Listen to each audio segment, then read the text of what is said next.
Yes, I'm just like 20 million other Americans who like to stop after work or in the evening and bowl a line or two. Now, this letter I have is from a young man who sent us his picture, but unfortunately forgot to sign his name. He's a real bowling enthusiast, and he wonders how a bowling ball is made. Bowling ball begins as nothing more than a pile of raw ingredients laid out on the cement floor. Crude rubber, sulfur, various filler materials, lamp black, and most of all, synthetic rubber, the prime ingredient of a bowling ball.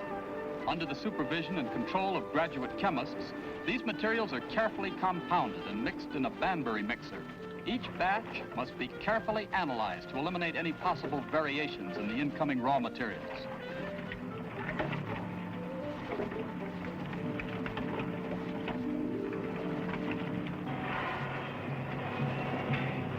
The material, now quite hot from the constant churning, is kneaded, pressed, and rolled into these large sheets of pliable rubber.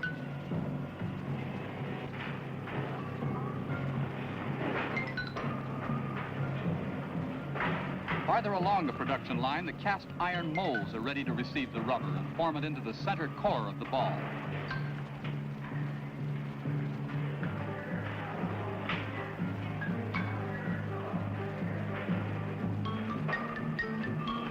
The core being formed here will be about 1 inch smaller in diameter than the finished ball and will contain a solid block of hard rubber to compensate for the weight lost by the finger holes to be drilled much later in the process.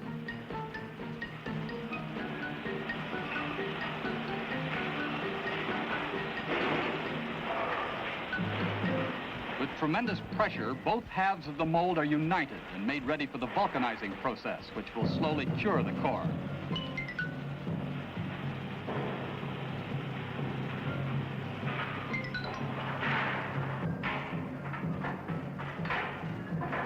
The men removing the core must wear special foot guards in their shoes because now the ball is no longer soft rubber, but is now really assuming the shape and hardness of a bowling ball. This first grinding operation turns the core to the correct size and also roughs up the surface so the jacket will form a more perfect bond. The cork filler in these cores has been added to make the ball lighter in weight. The molding process is in 2 parts. First the core, and now we see the final molding of the jacket. This is done much like the molding of the core.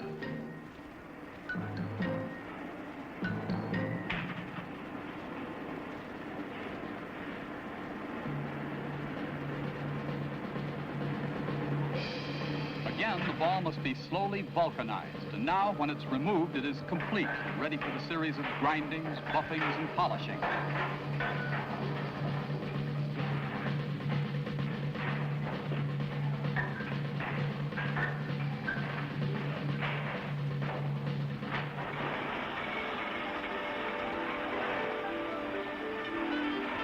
First, the blash is removed, and the ball is ready for the bounce test. Now, these expert ball bouncers can tell by listening to the sound if there's a defect inside the ball.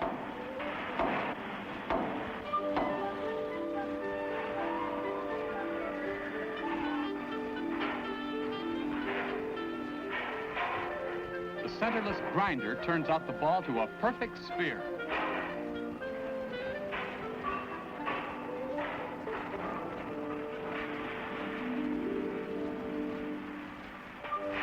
An automatic buffer will turn out a ball with an absolutely smooth surface.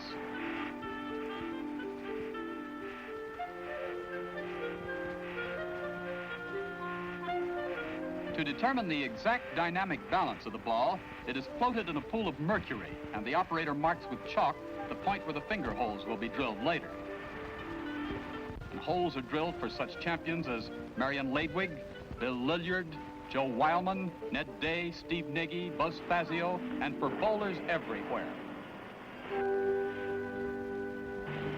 You asked for it.